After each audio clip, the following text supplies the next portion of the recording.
Nous sommes dans un grand jeu de rôle. 80% des Français ne font plus confiance à aucune force politique. Ça, c'est vrai. Et ce que dit le 10 septembre, c'est cela. Et ensuite, on a un jeu de rôle de ces forces politiques qui sont entre elles d'accord sur tout. Qui au Parlement est contre Bruxelles? Qui au Parlement refuse de financer l'Ukraine? Qui au Parlement veut sortir de l'OTAN? Personne. Ils sont d'accord sur tout. Mais c'est des bandes de copains qui sont très hostiles les uns aux autres parce qu'il y a beaucoup de pouvoir à se répartir. Voilà la réalité de ce que pensent 80% des Français. Et le 10 septembre, c'est ça. Alors, en face, vous avez deux attitudes qui sont un pur jeu de rôle. Le gouvernement fait donner les services spéciaux. Vous savez, les services spéciaux, ils n'ont pas le droit de s'exprimer.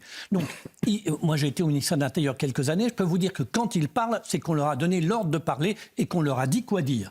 Alors, d'un côté, vous avez le gouvernement qui dit ça va être terrible, ça va être l'horreur, vous allez voir tout. Et de l'autre côté, vous avez l'autre acteur de la comédie qui est un parfait clown blanc par rapport à l'Auguste, qui dit oui, ça va être terrible. C'est Mélenchon qui annonce que ça va être terrible et qui va lancer la sédition. Tout ça, c'est un jeu de rôle. En réalité, ce qui se passe, c'est que personne dans le jeu politique ne sait comment contrôler ces 80% de gens qui n'y croient plus. Thomas Bonnet, c'est un jeu de rôle?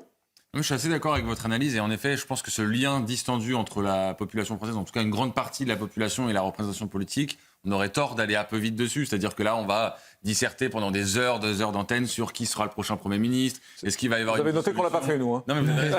On sait que ça va arriver, et c'est normal, et parce qu'on est aussi en attente d'avoir notre gouvernement. Mais je pense que vous avez raison, ce lien-là, aujourd'hui, il est très, très... Mais c'était la crise des Gilets jaunes. Hein. Et c'est la crise des Gilets jaunes. On n'a rien réglé. C'est-à-dire que le grand débat d'Emmanuel Macron était censé être la réponse au mouvement des Gilets jaunes. Ça n'a évidemment pas réglé le problème de fond. Et quand vous entendez aujourd'hui les revendications des Français sur la personnalité d'Emmanuel Macron, mais plus largement sur la représentation politique, il y a un vrai malaise. Et ça, c'est très dangereux. Ah oui, c'est 2005. Le problème, c'est le référendum volé de 2005. Oui, c'est celui-là qu'on paye depuis 20 ans. On est sur l'action d'un gouvernement. Et sur l'absence d'autres référendums de la derrière. confiance. Les gens votent, on fait le contraire. Comment voulez-vous ensuite...